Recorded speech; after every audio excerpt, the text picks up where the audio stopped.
மனிதனை தேற்றும். அல்லேலூயா, அல்லேலூயா. உயிருக்கு பயந்து ஊழியத்திற்கு வரவில்லை. என் தேவன் அடுத்த செகண்ட் கர்த்தரோட இருப்பேன், அந்த நிச்சயம் எனக்கு உண்டு, எனக்கு உண்டு. காரணம் என்ன? கர்த்தருடைய வார்த்தை அப்படி நம்மளை தேற்றுகிறது. சாது கொச்சக்குஞ்ச உபதேசியார் என்கிற ஒரு தேவனுடைய மனுஷன் கேரளாவில் ஊழியம் செய்தார். அவருடைய ஊழியத்தை பிடிக்காத ஒரு சிலர் மதம் பிடித்த யானையை அவருக்கு முன்னாடி விரட்டி விட்டு அவரை கொன்னுடலான்னு முடிவு பண்ணாங்க. பாத்துக்கங்க, மதம் பிடித்த யானை சும்மா இருக்குமா? பார்த்திருப்பீங்க, கேரளாவில் கும்பகோணத்துல நடந்ததெல்லாம் பார்த்திருப்பீங்க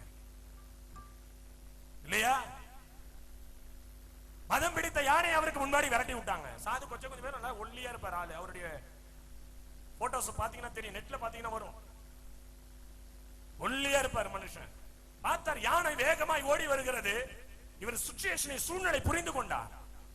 என்ன தெரியுமா பண்ணாரு? கீழே குனிஞ்சு கொஞ்சம் மண் எடுத்தாரு. கர்த்தரா இயேசு கிறிஸ்து நாமத்தில் யானையோட வாயில மண்ணலி போடுறேன்னு மண்ணலி போட்டாரு. யானை அடுத்த செகண்ட் முழங்கால் போட்டுச்சாங்க. வானத்திலும் பூமியிலும் அதிகாரமுடைய சர்வ வல்லமையுள்ள தேவன் நம்மோடு கூட இருக்கிறார். ஆமென் சொல்லுங்க. நீ சொன்னால் நடக்கும், நீ சொல்றதுதான் இந்த உலகத்துல நடக்க போகுது. ஆமென் சொல்லுங்களேன், ஆமென் சொல்லுங்களேன். உங்களை அவர் தேற்றுவார். ஆமென், ஹல்லேலூயா, ஹல்லேலூயா. ஒரு பாடலை ஒன்று பாடுவோமா? தாய்மடியில் தவழுகின்ற குழந்தையை போல. நேற்று நம்ம பாடணும், கவலை இல்லையே கலக்கம் இல்லையே கர்த்தர் கரம் பிடித்து. நாடு, அந்த நாடு பேர் எனக்கு சரியா தெரியல. ஒரு விமானம் பறந்து கொண்டே இருந்தது. திடீரென்று கடத்தல்காரர்கள் அந்த விமானத்தை கைப்பற்றினார்களாம். அந்த பைலட்டுடைய நெற்றியில துப்பாக்கி வைத்து மிரட்ட ஆரம்பித்தார்கள். இந்த விமானத்தை நாங்கள் கடத்தி விட்டோம், இனிமே எங்களுடைய கட்டுப்பாட்டுக்குள் இந்த விமானம் வர வேண்டும், நாங்கள் சொல்லுகிற இடத்திலே நீ இந்த விமானத்தை இறக்க வேண்டும் என்று சொல்லி திருடன் பண்ணினார்கள், மிரட்டினார்கள். எல்லா ஜனங்களும் ஐயோ அப்படி இப்படி ஓட ஆரம்பித்தார்கள். ஐயோ நாங்கள் இப்படி ஆகிவிட்டோம் என்று சொல்லி எல்லாரும் கலங்கினார்கள். ஆனா ஒரே ஒரு குழந்தை மட்டும் தன்னுடைய தாயினுடைய மார்பகத்துல பாலை அருந்தி கொண்டிருந்ததாம். கெட்டியாய் தாயை கட்டுப்பிடித்து தாய் பாலை ஊட்டி கொண்டிருந்தால் அந்த குழந்தை சுவைத்து அதை குடித்துக் கொண்டிருந்தது. அங்க இருந்த ஒரு ஊழியக்காரருக்கும் இந்த பயம். ஆனாலும் இந்த காட்சியை பார்த்தார். எல்லாரும் ஓடுறோம், ஓடியாடுறோம், அப்படி ஓடுறோம், இப்படி ஓடுறோம். அந்த விமானத்தை கொண்டு போய் ஒரு காட்டு வழியிலே கொண்டு போய் இறக்கி அப்படியே நிறுத்தி விட்டார்கள். எல்லாரும் ஓடுகிறார்கள், ஐயோ ஐயோ என்று சொல்லி ஓலமிடுகிறார்கள். ஆனா குழந்தை மட்டும் கொஞ்சம் கூட அதை குறித்து கவலையே இல்லாம தாய்ப்பாலை அறிந்து கொண்டிருந்தது. அப்பதான் ஆண்டவர் அந்த மனுஷன்ட்ட பேசினாராண்டே, அந்த குழந்தைய பாக்குறியே, அது தாய்ப்பால் குடிச்சுக்கிட்டு அந்த தாயை எவ்வளவு கெட்டியா புடிச்சுக்கிட்டு கவலை இல்லாம இருக்கு. நீ என்ன குரங்கு புடி பிடிச்சிருக்கியா பூனை புடி பிடிச்சிருக்கியான்னு ஆண்டவர் கேட்டாராம். சில பேர் பூனை புடி பிடிக்கிற ஆண்டவரை. அப்பதான் இந்த மனுஷனுக்கு புத்தி தெளிந்தது. ஆண்டவரே, நான் இனி உங்களை குரங்கு பிடியாய் பிடிக்க போகிறேன். அப்படி என்றால் என்ன தெரியுமா? கலங்கமில்லாத ஞானப்பாலின் மேல் வாஞ்சையா இருக்கிற நீயும் பதறக்கூடாது, நான் உன்னோடு கூட இருக்கிறேன் என்றாராம். கையில தட்டுங்களேன். ஹல்லேலூயா, ஹல்லேலூயா. கொஞ்சம் கூட நம்ம கவலைப்படக்கூடாது, கொஞ்சம் கூட நம்ம அதை குறித்து அலட்டிக்க கூடாது, கொஞ்சம் கூட அதை குறித்து நாம் கேர் பண்ணவே கூடாது. என் தேவன் என்னோடு இருக்கிறார், அவருடைய வார்த்தை என்னை தேற்றும். காரணம், அவர் தாயின் அன்பிலும் மேலான அன்பு நாம் மேல் வைத்திருக்கிறார். தாயின் அன்பிலும் மேலான அன்பு நம்ம மேல் வைத்திருக்கிறார். பாடலாமா? தாய்மடியில் தவழுகின்ற குழந்தையை போல தகப்பனே உம்மடியில் சாய்ந்து விட்டேன் நான். தாய்மடியில் தவழுகின்ற குழந்தையை போல தகப்பனே உம்மடியில் சாய்ந்து விட்டேன் நான். தாய்மடியில் தவழுகின்ற குழந்தையை போல தகப்பனே உம்மடியில் சாய்ந்து விட்டேன் நான். கவலை இல்லையே கலக்கம் இல்லையே,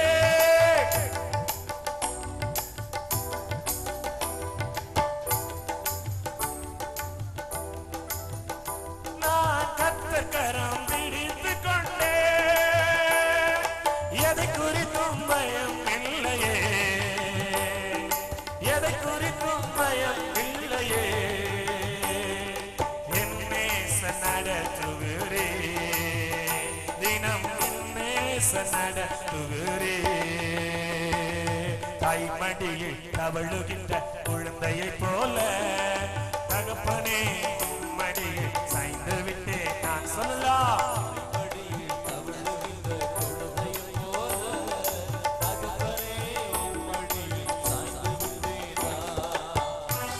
கையை தட்டி பாடலாம் உற்சாகத்தோடு.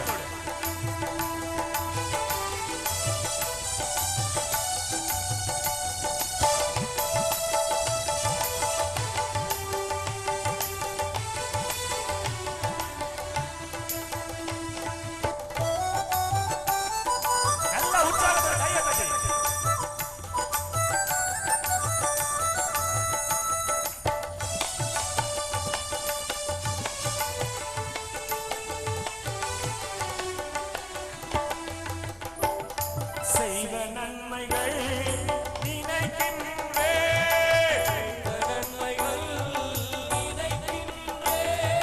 நன்றியோடு துதிக்கின்றே நன்றியோடு துதிக்கின்றே கைவிடாத என் நாயனே கைவிடாத என் நாயனே கல்வாரி நாயகனே கல்வாரி நாயகனே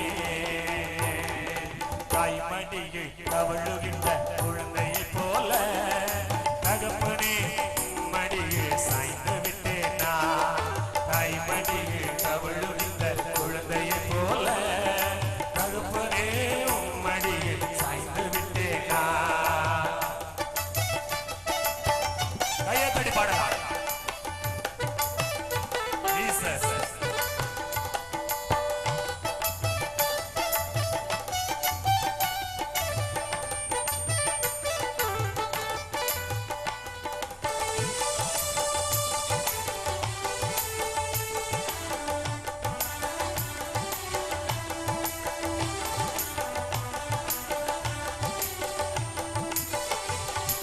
துணையாளரே துணையாளரே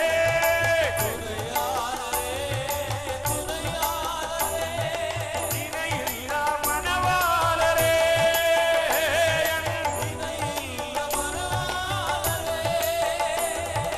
உணவாக வந்தீரையா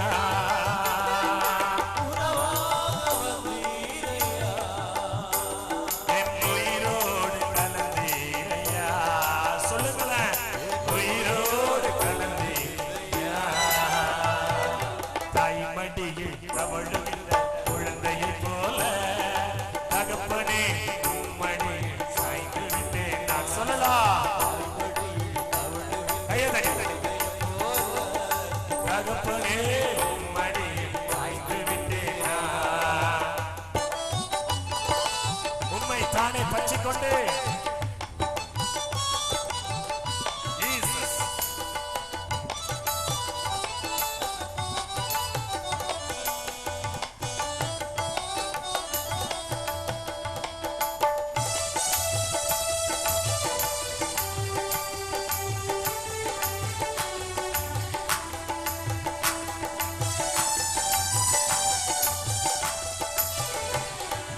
உம்மைத்தானே பற்றிக்கொண்டே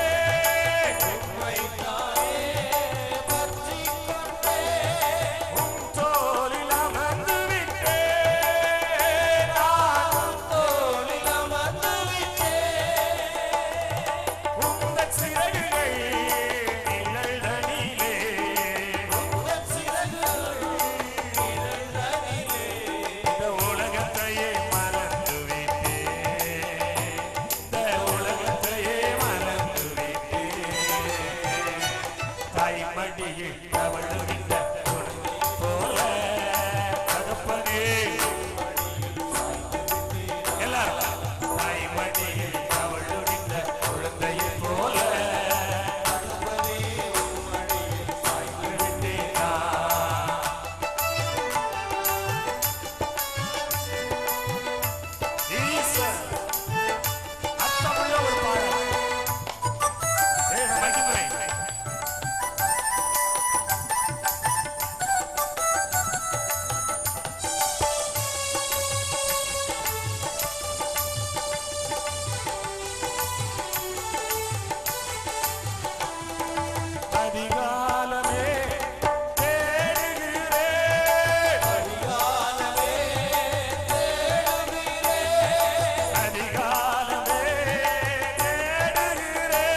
மடியில் சாய்ந்து விட்டேன் நான். தாய்மடியில் தவழுகின்ற குழந்தையை போல தகப்பனே சாய்ந்து விட்டேன் நான். தகப்பனே மடியில் நான். தகப்பனே சாய்ந்து விட்டேன் நான். இயேசுவே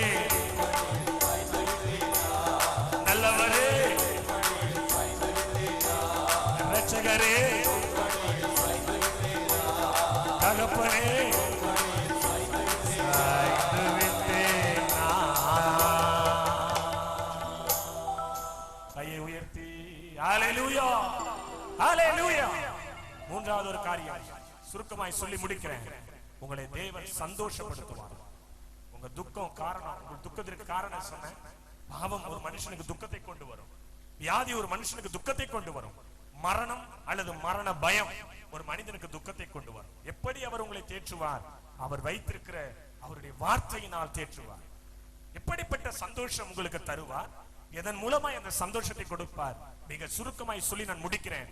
எடுத்து வாசிப்போம். ஏசாயா 1 அதிகாரம் 3 ஆறுதல் செய்வார். கர்த்தர் சீயோனுக்கு ஆறுதல் செய்வார். அவர் அதன் பாழான ஸ்தலங்களை எல்லாம், அவருடைய பாழான ஸ்தலங்களை எல்லாம் தேறுதல் அடைய செய்து அதன் வனாந்தரத்தை ஏதேனை போலவும், அதனுடைய வனாந்தரத்தை ஏதேன் தோட்டத்தை போலவும், அதன் அவாந்தர வெளியை கர்த்தரின் தோட்டத்தை போலவும் ஆக்குவார். அவாந்தர வெளியை கர்த்தரின் தோட்டத்தை போலவும் மாற்றுவார். சந்தோஷமும் மகிழ்ச்சியும் துதியும் கீத சத்தமும் அதில் உண்டாயிருக்கும். ஆமென் சொல்லுங்களேன். உங்களுடைய அவாந்தர வெளியிலே தேவன் எல்லாவற்றையும் தலைகீழாய் மாற்றி, உங்களுடைய வனாந்தரத்தை அவர் அப்படியே தலைகீழாய் மாற்றி, உங்களுடைய வறுமை அப்படியே தலைகீழாய் மாற்றி, உங்கள் வாழ்க்கையிலே மிகப்பெரிய சந்தோஷத்தை கட்டளையிட போகிறார். எப்படிப்பட்ட சந்தோஷம்? நித்திய மகிழ்ச்சி என்கிற சந்தோஷம். ஆமென் சொல்லுங்க. ஹல்லேலூயா. நித்திய மகிழ்ச்சியை தேவன் உங்கள் தலையிலே வைப்பார். என்னுடைய நண்பர்கள் கேட்பாங்க, டேய் என்ன பிரச்சனை வந்தாலும் சிரிச்சுக்கிட்டே இருக்க, அப்படி எது எப்படி என்ன பிரச்சனை? எப்படி ஓடுற? வேலையும் செஞ்சுக்கிற, ஸ்கூலுக்கு லீவ் போட மாட்டேற. இன்னைக்கு காலையில ஸ்கூல் போயிட்டு தான் வந்திருக்கிறேன். அதோடு கூட எப்படி இந்த மாதிரி இறைப்பணியை போய் செய்யற? எப்படி உன்னால முடியும்? உனக்கு உடம்புலாம் வலிக்காதா? நிக்கிறிய உனக்கு கால்லாம் வலிக்காதா? என்னுடைய நண்பர் இப்படி கேட்டார். நான் சொன்னேன், என்னை பலப்படுத்துகிற கிறிஸ்துவினாலே எல்லாவற்றையும் செய்ய எனக்கு பலன் உண்டு. நான் வாழ்நாள் முழுவதும் ஆண்டவருக்காக இறைப்பணி செய்ய வேண்டும். அதுதான் என்னுடைய வாழ்நாள் முழுவதும் எனக்கு கிடைத்த ஸ்லாக்கியம், அதுதான் எனக்கு கிடைத்த பாக்கியம். ஹல்லேலூயா ஹல்லேலூயா. என் தேவன் நம்முடைய வாழ்க்கையை சீயோனுக்கு ஒத்த வாழ்க்கையாய் மாற்றுவாரா? சீயோன் என்கிற பர்வதத்திற்கு ஒத்த வாழ்க்கையாய் மாற்றுவார். பரலோக ராஜ்யத்திற்கு ஒத்த வாழ்க்கையாய் நம்முடைய வாழ்க்கையை மாற்றுவார். நீங்கள் அழுது கொண்டே இருக்கலாம், நீங்க துக்கத்தோட இருக்கலாம். சங்கீதக்காரன் சொல்லுவதை போல, ஐயோ என்னுடைய துக்கம் என்னுடைய இருதயத்தை அடைக்கிறது. சங்கீதக்காரன் சொல்லுவது போல, என்னுடைய துக்கத்தினால் என்னுடைய கண்கள் கருத்து போய் என் வயிறு கருத்து போய் இருக்கிறது என்று சொல்லி நீங்கள் புலம்பி இருக்கலாம். என் தெய்வம் உங்களை சந்தோஷப்படுத்துவதாக வாக்கு கொடுக்கிறார். ஆமென் சொல்லுங்களேன். ஆமென் சொல்லுங்க. ஹல்லேலூயா ஹல்லேலூயா. எதை வைத்து அவர் உங்களுக்கு சந்தோஷப்படுத்துவார்? ஒரு சில காரியங்களை சொல்லி நான் முடிக்க விரும்புகிறேன். முதலாவது அப்போஸ்தலர் 13 அதிகாரம் 52 வார்த்தையை கொஞ்சம் வாசிங்களப்பா. சீஷர்கள் சந்தோஷத்தினாலும் பரிசுத்த ஆவியினாலும் நிரப்பப்பட்டார்கள். கர்த்தருடைய சீஷர்கள் சந்தோஷத்தினாலும் பரிசுத்த ஆவியினாலும் நிரப்பப்பட்டார்களாம். இது நிமித்தம் அந்த சந்தோஷம் வந்தது. இயேசு சொல்லிவிட்டு போனார், நான் போகிறேன். நான் 33 வருடங்கள் உன்னோடு வாழ்ந்தேன். 33 வருடங்களிலே 3.5 வருடங்கள் உங்களோடு கூட நான் சேர்ந்தே இருந்தேன். நான் போகிற இடத்திற்கு எல்லாம் உங்களை அழைத்து வந்தேன். நான் நிற்கிற இடத்தில் எல்லாம் உங்களை நான் வைத்திருந்தேன். என்னை மதிக்கிறவர்கள் உன்னை மதிக்கும்படி நான் சொன்னேன், செய்தேன். ஆனால் இப்பொழுது நேரம் வந்து விட்டது. எங்கே? நான் சிலுவையே இல்லை தொங்க வேண்டும். நான் சிலுவை பாடுகளை நான் அனுபவிக்க வேண்டும். சிலுவையினுடைய எல்லா துக்கங்களையும் நான் ஏற்றுக்கொள்ள வேண்டும். இன்று 1-2 நாட்கள் நான் உங்களோடு இருப்பேன். பேதுரு சொல்லுகிறார், ஐயா நீ சாகும் வரை நான் உம்மோடு வருவேன். நீ எங்கே சென்றால் நான் உம்மை பின்பற்றுவேன். இயேசு சொன்னார், இல்ல மகனே, அதுக்காக இந்த பூமிக்கு வரல. நான் இந்த இடத்தை விட்டு போக போறேன். என்னை அடிப்பார்கள், என்னை குத்துவார்கள், என்னை கொலை செய்வார்கள். 2 கல்வர்களுக்கு நடுவாக என்னை தொங்க விடுவார்கள். ஒரு கல்வன் சொல்லுவான், கிறிஸ்துவானால் உன்னையும் ரட்சித்து என்னையும் ரட்சி என்று சொல்லி சொல்லுவான். போகிறவர்கள் வருகிறவர்கள் எல்லாரும் தலையை துலுக்கி அண்ணாந்து பார்த்து, நீ கிறிஸ்துவானால் நீ ஏன் உன்னை ரட்சித்துக் கொள்ள கூடாது என்று சொல்லி என்னை பார்த்து கேட்பார்கள். என்னை பார்த்து ஏளனமாய் பேசுவார்கள். இருந்தாலும் இந்த பாடுகளை அனுபவிக்க வேண்டியது அவசியம். இந்த கஷ்டங்களை அனுபவிக்க வேண்டியது அவசியம். இந்த நிந்தையை நான் அனுபவிக்க வேண்டியது அவசியம். 6 மணி நேரம் நான் சிலுவையிலே தொங்கி என் உயிரை நான் விட வேண்டியது அவசியம். அனாதையை போல நான் தொங்க வேண்டியது அவசியம். மரணம் வரைக்கும் நான் பிசாசுக்கு ரகசியம் தெரியும். என்னுடைய மரணத்திற்கு பின்பாடு நடக்கக்கூடிய காரியங்கள் சத்ருவுக்கு தெரியாது. நான் மரித்தால் தான் இந்த மண்ணுலகத்திற்கு ரட்சிப்பு. நான் மரித்து உங்களை விட்டு நான் போய்விடுவேன். ஆனால் நான் போவேன். நான் போன உடனே என் நாமத்தினாலே நீங்கள் எதை கேட்டாலும் நீங்கள் பெற்றுக்கொள்ளும்படி ஒரு ஆசீர்வாதத்தை உங்களுக்காக நான் திறந்து வைப்பேன். அதிலே ஒரு வார்த்தை சொல்லி இருக்கிறார், என் நாமத்தினாலே நீங்கள் கேட்டால் பெற்றுக்கொள்ளும்படி நான் பிதாவினிடம் போய் பரிந்து பேசிக்கொண்டே இருப்பேன். என் நாமத்தினாலே நீங்கள் கேட்பீர்கள். பரிசுத்த ஆவியே இயேசுவின் நாமத்தினாலே எனக்கு வேண்டும் என்று சொல்லி நீங்கள் கேட்கும் பொழுது என்றென்றைக்கும் உங்களை விட்டு நீங்காத தேற்றர பாலனை நான் உங்களுக்குள் அனுப்பி வைப்பேன். என்ன மாதிரி 3 வருஷம் உங்கள்ட்ட வாழ்ந்துட்டு போக மாட்டார். அவரு மண்ணுக்குள்ள போற வரைக்கும் உன்னோட தான் இருப்பார். என் நாமத்தினாலே நீங்க எதை கேட்டாலும் கிடைக்கும். என் நாமத்தினாலே நீங்கள் எதையெல்லாம் பெற்றுக்கொள்ளணும்னு நினைக்கிறீங்களோ முழங்கால் போட்டு கேட்ட மாத்திரத்தில் அடுத்த நிமிஷம் கிடைக்கும் நான் வழி செய்வேன். அதனால் நீங்கள் சந்தோஷப்படுவீர்கள். அதனால் நீங்கள் மிகப்பெரிய ஆசீர்வாதத்தை பெற்றுக்கொள்வீர்கள். என் நாமம் அப்படிப்பட்ட நாமமாக உயர்த்தப்படும். என் நாமத்திலே நீங்கள் கேட்டு சந்தோஷத்தோடு நீங்கள் வாழ்வீர்கள். முதலாவது ஆண்டவர் நமக்கு சந்தோஷத்தை கொடுக்கிற வழி இயேசு என்கிற நாமத்தின் வழியாக. இன்றைக்கு நீங்க கேட்கலாம், இயேசுவே, நான் அடிக்கடி ஆண்டவர்கிட்ட போய் கேட்பேன், இயேசுவே எனக்காக நீங்க என்ன செஞ்சீங்க? கொஞ்சம் சுயநலமான ஜெபமா தான் இருக்கும் இது. ஆரம்ப காலங்களில் ஊழியத்துக்கு வந்த போதில் நான் கேட்டிருக்கிறேன், நீங்க எனக்காக என்ன செஞ்சீங்க? உடனே நானே பதில் சொல்லிக் கொள்ளுவேன். கேட்டா நீங்க என்ன சொல்லுவீங்க? எனக்காக உனக்காக உயிரை விட்டேன்னு சொல்லுவீங்க. எனக்காக மட்டுமா விட்டீங்க? இந்த மண்ணுலகம் அத்தனை பேருக்காக தான் விட்டீங்க. ஆனா எனக்கு நீங்க ஸ்பெஷலா ஏதாவது கொடுக்கணும். நீங்க ஏதாவது கொடுக்கணும். என் தேவன் வேதத்தின் வழியா என்னோடு பேசுவார். உனக்கு என்ன வேண்டும் கேள். நான் சொல்லுவேன், இயேசுவின் நாமத்தினாலே நான் எதை கேட்டாலும் பெற்றுக்கொள்ளுகிற ஒரு நிச்சயத்தை எனக்கு நீங்க தர வேண்டும். இயேசுவின் நாமத்தினாலே நான் என்னெல்லாம் கேட்கிறேனோ அதெல்லாம் நீங்க எனக்கு தரணும். எனக்கு அப்படிப்பட்ட ஒரு வரத்தை கிருபை எனக்கு கொடுப்பீங்களா ஆண்டவரே? நான் கேட்டிருக்கிறேன் எத்தனையோ நாட்கள். அதனாலதான் இயேசுவின் நாமத்தை சொல்லும் பொழுதே ஒரு சந்தோஷம் நம்முடைய இருதயத்துக்குள் வருகிறது. நீங்க ஜெபம் பண்ணுவீங்க. நிறைய பேர் அதிகமா விமர்சனம் பண்ணி ஜெபம் பண்ணுவாங்க. ஆனா என்னுடைய ஜெபம் ஒரு 10 நிமிஷம் தான் இருக்கும். நான் சொல்லுவேன், இயேசுவின் நாமத்தினாலே. இந்த இயேசுங்கிற வார்த்தையை ஒவ்வொரு நிமிஷமும் நான் சொல்லிக் கொண்டே இருப்பேன். காரணம், இந்த இயேசுங்கிற வார்த்தையை சொல்லும் பொழுதே ஒரு தெய்வீக பிரசன்னம், ஒரு சமாதானம், ஒரு சந்தோஷம். இருளான வாழ்க்கைக்குள்ள இயேசுன்னு சொல்லிட்டு போவேன் நான். இயேசுவே நீர் என்னோடு வாங்க. தாரக மந்திரம். அந்த இயேசுங்கிற பேர்ல அவ்வளவு பவர் இருக்கிறது. இயேசுங்கிற நாமத்தினாலே எதை கேட்டாலும் ஆண்டவர் உங்களுக்கு தருவார். ஒரு போதகர் என்கிட்ட வந்து கோச்சிக்கிட்டாரு, என்ன பிரதர் கொடுப்பாருன்னு சொல்றீங்க? நானும் தான் ஒரு 7 வருஷமா ஒன்னு இயேசுநாதர்கிட்ட கேட்கிறேன், கொடுக்கவே மாட்டாரு. எனக்கு கொஞ்சம் ஆண்டவர் மேலே கோபம் வந்தது. என்னையா இது 7 வருஷம் கேட்டு கொடுக்காத காரியம் என்ன காரியம்? நான் கேட்டேன், என்ன கேட்டீங்க அப்படி? அவர் சொன்னாரு, ஒரு இங்கிலீஷ் பைபிள் கேட்டாரு. நான் சொன்னேன், போதகரே 7 வருஷம் வாழ்நாள்ல வீணாக்கிட்டீரே, அது என்கிட்ட கேட்டா நான் வாங்கி கொடுத்துருப்பேன் ஐயா.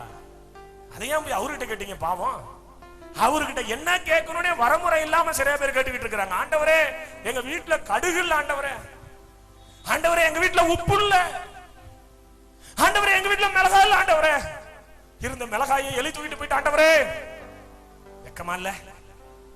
என் தேவன் இந்த உலகத்தை கேட்டாலும் கொடுக்க வல்லமையுள்ளவராய் இருக்கிறார். ஆமென் சொல்லுங்களேன், ஆமென் சொல்லுங்க. இந்த உலகத்துல என்ன வேணும் உனக்கு? இந்த உலகத்துல என்ன வேணும்? கடுகளவு விசுவாசம் இருந்தால் நீங்கள் எதை கேட்டாலும் தருவேன் என்று வேதத்துல ஒரு வசனம் இருக்கிறது. கடுகள விசுவாசம் இருந்தால் நீ கேட்டுக்கொள்வதோ பெற்றுக்கொள்வாய். ஒரு அம்மா இப்படிதான் ஜெபம் பண்ணுச்சு. பாஸ்டர் பிரசங்கம் பண்ணியிருந்தாரு, வீட்டுக்கு போனுச்சு. அவங்க வீட்டுக்கு பக்கத்துல ஒரு பெரிய மலை, பெரிய மலை போனுச்சு. கதவை ஜன்னலை திறந்து வச்சுச்சு. இயேசுவின் நாமத்தினாலே நான் விசுவாசிக்கிறேன், இந்த மலையை பெயர்ந்து போ. வந்து படுத்துக்குச்சு. அடுத்த நாள் திறந்து பார்த்துச்சு, அங்க மழை இருக்குமா இருக்காதா? நீங்க சொல்லுங்களேன், மழை இருந்திருக்குமா இருக்காதா? சொல்லுங்க. இருக்கும்னு நிறைய பேர் சொல்றாங்க. உங்க விசுவாசத்தின் படியே தான் ஆனிச்சு. அங்க மழை அப்படியேதான் இருந்துச்சு. அந்த அம்மா சொன்னிச்சான், எனக்கு நேத்தே தெரியும் இதெல்லாம் போவாதுன்னு. அல்லேலூயா. ஆனா இன்னொரு அம்மா அந்த பிரசங்கத்தை கேட்டுக்கிட்டு போய் அந்த மலையை பார்த்து சொன்னுச்சு, இயேசுவின் நாமத்தினாலே இந்த மலை பெயர்ந்து போகட்டும். அடுத்த நாள் திறந்து பார்த்துச்சு, அந்த மலை அங்கதான் இருந்தது. ஆனா விசுவாசத்தை விடல, இயேசுவின் நாமத்திலே கேட்பதை விடல. தொடர்ந்து 2 மாசம் கேட்டுக்கிட்டே இருந்தது. 2வது மாதம் முடிவுல திடீர் என்று பார்த்தா ஒரு 4-5 பொக்லிங் அங்க வந்தது. கான்ட்ராக்டுக்காரன் வந்து எல்லாத்தையும் வெட்டி தூக்கிட்டு போயிட்டான் ரோடு போடுறதுக்கு. கர்த்தருக்கு மகிமை. ஆமென் சொல்லுங்களேன். ஹல்லேலூயா. ஓ விசுவாசம் இந்த உலகத்தை அசைக்கும். அது எதுல கேட்கணும்? இயேசுவின் நாமத்தினாலே. ஆமென் சொல்லுங்க. இயேசுவின் நாமத்தினாலே நீ எதை கேட்டாலும் ஆண்டவர் உங்களுக்கு கொடுப்பார், உங்களை சந்தோஷப்படுத்துவார். எனக்கு 2 பிள்ளைகளை ஆண்டவர் கொடுத்திருக்கிறாரு. தேவனுடைய அநாதி கிருபை. நான் வெளியில போயிட்டு வந்தானா, என் பெரிய மகன் 3 வயசு ஆகுது, நிக்கிறாரு. அவரு வந்தவனே கேட்பாரு மழையில, அப்பா எனக்கு என்ன வாங்கிட்டு வந்தீங்க? எனக்கு என்ன வாங்கிட்டு வந்தீங்க? யோசித்து பார்ப்பேன், என் உள்ள உடையும். நான் வாங்காம எதுவும் போகவே மாட்டேன். திடீர்னு என்னைக்காவது மறந்துட்டு போயிட்டேன்னு வச்சுங்களேன், என் மனசு அவ்வளவு கஷ்டப்படும். நான் அப்பெல்லாம் ஃபீல் பண்ணுவேன். நம்ம கேட்டாலும் அப்பாவோட ஏசப்பாவோட இருதயம் இப்படித்தானே உடையும். எப்ப அவர் நாமத்தின் மேல் நம்பிக்கை வைத்து செல்ல பிள்ளையா இருக்கும் பொழுது. ஆமென் சொல்லுங்க. ஹல்லேலூயா, ஹல்லேலூயா.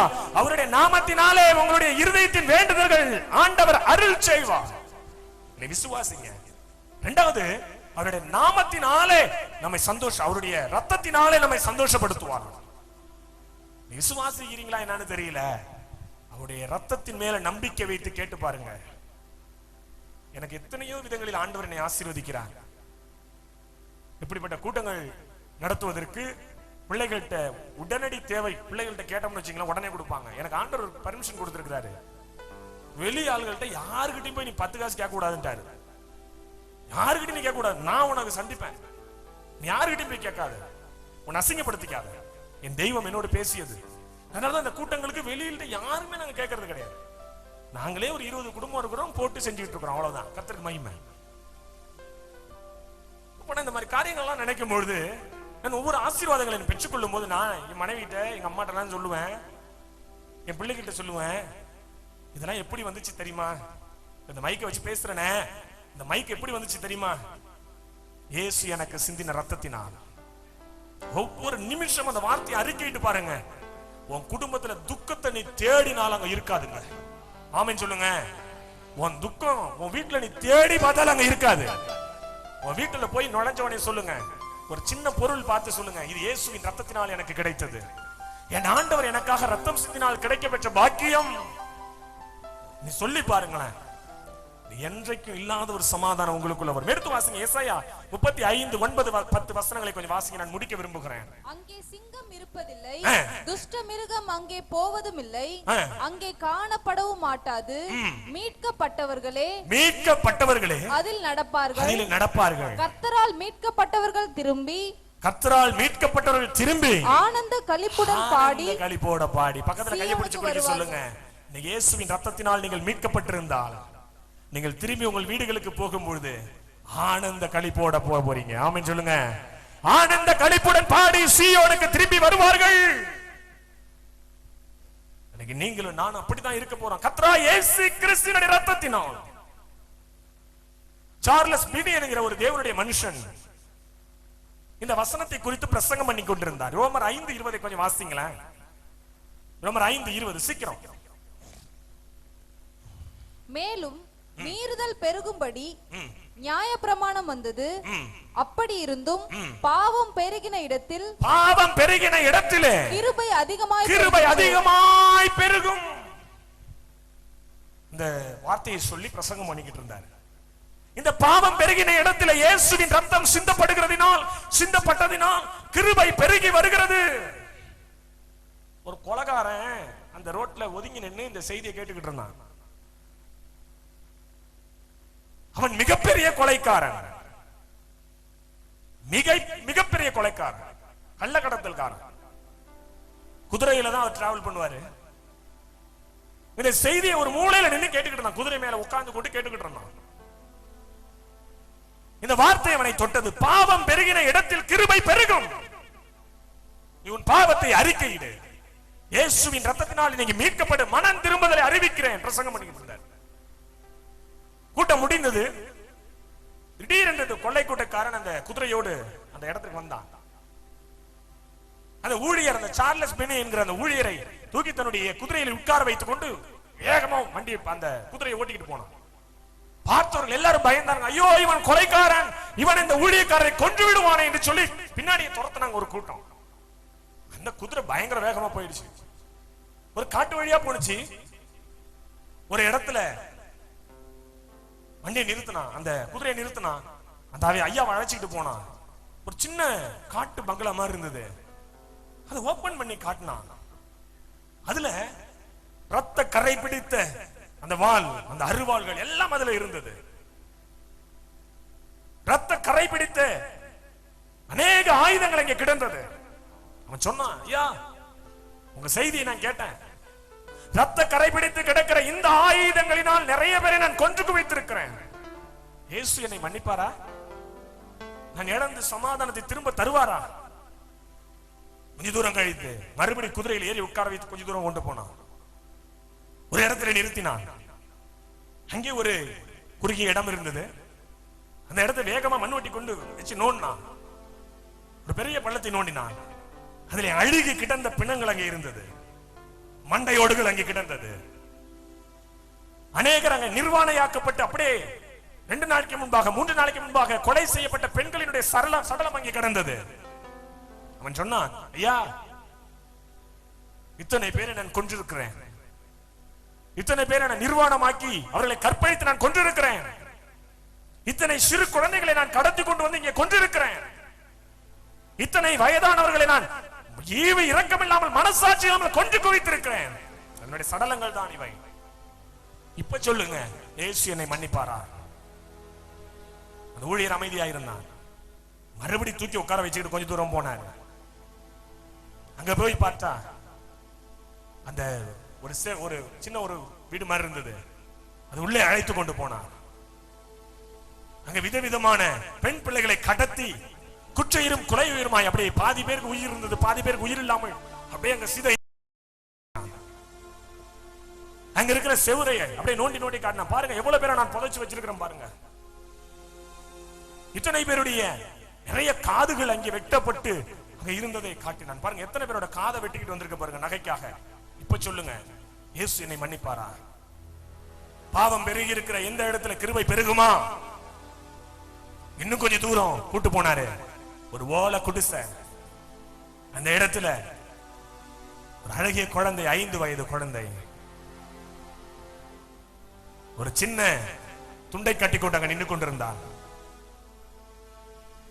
உடலெல்லாம் ஒடுங்கின நிலையில, கண்ணமெல்லாம் ஒடுங்கின நிலையில இந்த ஒரு பெண்மணி அங்கே இருந்தார். அவர் சொன்னார், இவள் தான் என்னுடைய மனைவி, இவள் தான் என்னுடைய பிள்ளை. மறைந்தே வாழுகிறோம். நான் உணவுக்கு மட்டும்தான் இந்த இடத்தை தேடி வருவேன். நான் ஏன் வரேன்னு நினைச்சு இவ எப்ப பார்த்தாலும் பயத்தோட வாழ்ந்து வாழ்ந்து வாழ்ந்து வாழ்ந்து இவருடைய வாழ்க்கையை நாசப்படுத்தி விட்டு கொண்டிருக்கிறாள். என்னுடைய குடும்பம் சின்ன பின்னமாக இருக்கிறது. இப்ப சொல்லுங்க ஐயா, இயேசு என்னை மன்னிப்பாரா? அந்த ஊழியக்காரர் ஒரே ஒரு வார்த்தை தான் சொன்னாராம், இயேசு கிறிஸ்துவினுடைய ரத்தம் சகல பாவங்களை நீக்கி நம்மை கழுவி அருளும். நீ விசுவாசிக்கிறியா மகனே?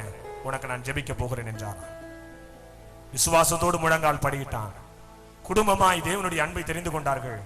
இன்றைக்கு கர்த்தருடைய கிருபையில் ஊழியம் செய்கிறார்கள் என்று சொல்லி அந்த புத்தகத்தில் நான் வாசித்தறிந்தேன். எதற்கு சொல்லுகிறேன்? கிருபை பெருகிற இடத்தில், பாவம் பெருகிற இடத்தில் கிருபை பெருகும். ஒருவேளை இந்த பாவம் தான் என்னுடைய வாழ்க்கையினுடைய துக்கத்தை கொடுக்கிறது, வேதனை கொடுக்கிறது நினைத்து நீங்கள் வந்திருக்கலாம்.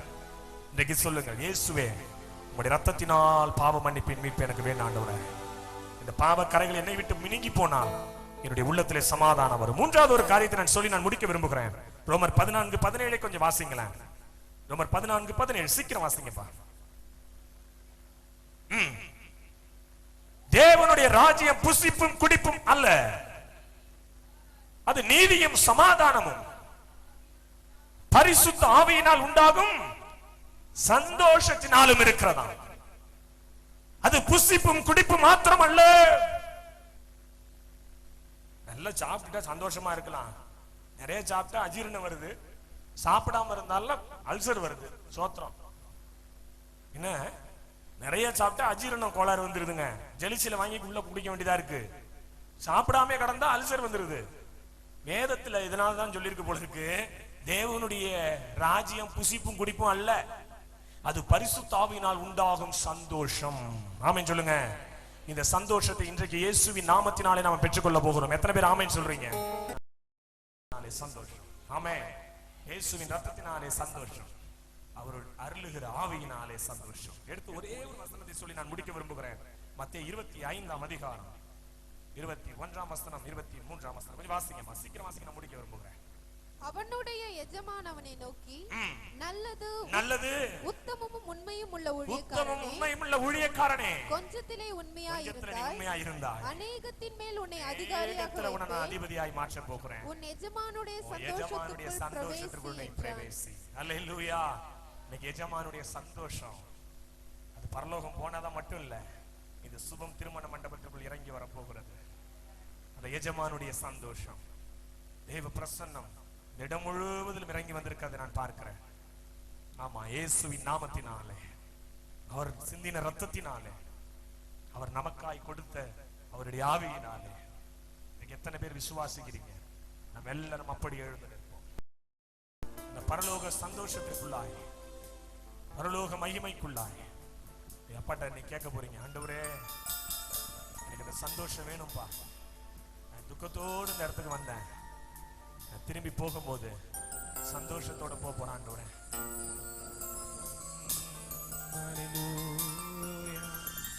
அப்படியே நீங்க ஒரு ஸ்டெப் முன்னாடி, ஏன்னா உங்களுடைய விசுவாசத்தை ஆண்டவர்கிட்ட காட்டுறீங்க, வேற ஒண்ணும் இல்லை. அப்படியே இல்லைங்க, தேவனுடைய மகிமை உங்கள் மத்தியில் இறங்கி வரப்போகிறது. உங்க வாழ்க்கை மாறப்போகுது. எத்தனை பேர் ஆமென் சொல்றீங்க? உங்க தருத்திர வாழ்க்கை மாறப்போகுது, உங்க இருளான வாழ்க்கை மாறப்போகுது, உங்க வியாதி வாழ்க்கை மாறப்போகுது, உங்க துக்க வாழ்க்கை மாறப்போகுது. எத்தனை பேர் ஆமென் சொல்றீங்க? ஹல்லேலூயா, ஹல்லேலூயா. கடம்பாரம் கண்ணீர் எல்லாம் காணாம போச்சே, கடம்பாரம் கண்ணீர் எல்லாம் காணாம போச்சு, கர்த்தரே சுதந்து விட்டார் ஆசீர்வாதமே, கர்த்தரே சுதந்து விட்டார் ஆசீர்வாதமே. செல்வம் வந்துச்சு நிரம்பி வழியுது, செல்வம் வந்துச்சு நிரம்பி வழியுது, குறைவெல்லாம் நீங்கி நிறைவு வந்தது, குறைவெல்லாம் நீங்கி நிறைவு வந்தது. இன்னைக்கு எங்க வீட்டினிலே இயேசு வந்ததால் எல்லாம் மாறி போச்சு, எல்லாம் மாறி போச்சு. இன்னைக்கு எங்க வீட்டினிலே இயேசு வந்ததால் எல்லாம் மாறி போச்சு, எல்லாம் மாறி போச்சு. வேதனை நீக்குச்சு, வெளிச்சம் வந்துச்சு. சொல்லுங்க, விடுதலை நாயகன் இயேசு வந்ததா, விடுதலை நாயகன் இயேசு வந்ததா. இன்னைக்கு எங்க மண்டபத்துக்கு இயேசு வந்ததா, எல்லாம் மாறி போச்சு, எல்லாம் மாறி போச்சு. இன்னைக்கு எங்க வீட்டினிலே இயேசு வந்ததா, எல்லாம் மாறி போச்சு, எல்லாம் மாறி போச்சு. கையத்தட்டி இயேசு இங்க வரப்போகிறார். உங்களுடைய பழைய பாவங்கள், பழைய சுவாபங்கள் எல்லாம் வரப்போகுது. உங்களை பிடித்து வைத்திருந்த பொல்லாத கடங்கார பேய் ஓட போகுது.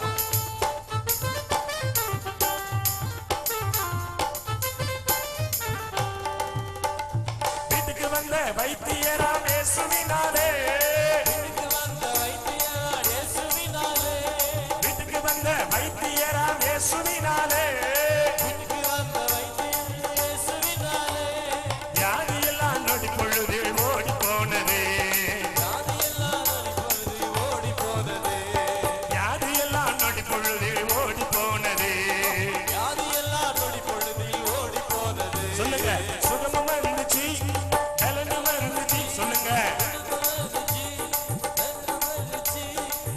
விடுதலை விடுதலை விடுதலையே விடுதலை விடுதலை விடுதலையே. இன்றைக்கு எங்க சிதம்பரத்துக்கு இயேசு வந்ததா எல்லாம் மாறி போச்சு எல்லாம் மாறி போச்சு. இன்றைக்கு எங்க சிதம்பரத்துக்கு இயேசு வந்ததா எல்லாம் மாறி போச்சு எல்லாம் மாறி போச்சு.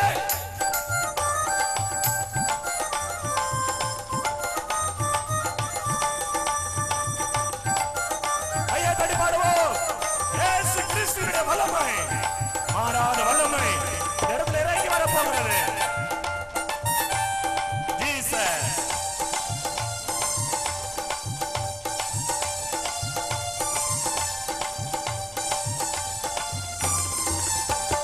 பழைய பாவ தொல்லையெல்லாம் படா போடுச்சு. பழைய பாவ தொல்லையெல்லாம் படா போடுச்சு. இயேசுவின் ரத்தத்தால ரட்சிப்பு வந்தது. சொல்லுங்க. நடையும் மாறுச்சு. சொல்லுங்க. ஓ நடையும் மாறுச்சு உடையும் மாறுச்சு. நாவெல்லாமே துதியும் சொல்லுச்சு. நாவெல்லாமே துதியும் சொல்லுச்சு. இன்னைக்கு எங்க வீட்டினிலே இயேசு வந்ததா எல்லாம் மாறி போச்சு எல்லாம் மாறி போச்சு. இன்னைக்கு எங்க சிதம்பரத்துக்கு இயேசு வந்ததா எல்லாம் மாறி போச்சு எல்லாம் மாறி போச்சு. இயேசுவின் வல்லமை மாறாத தேவனுடைய வல்லமை அற்புத சுகமளிக்கிற வல்லமை இடம் முழுவதும் வியாபித்திருக்கிறது.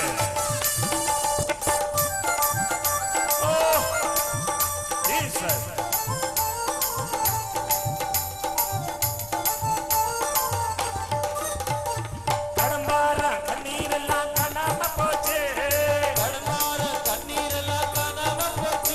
அட கடம்பார கண்ணீரெல்லாம் காணாம போச்சு. கர்த்தரேசு தந்து விட்டால் ஆசீர்வாதமே. செல்வம் வந்துச்சு. சொல்லுங்க. நிரம்பி வழியுது. குறைவெல்லாம் நீங்கி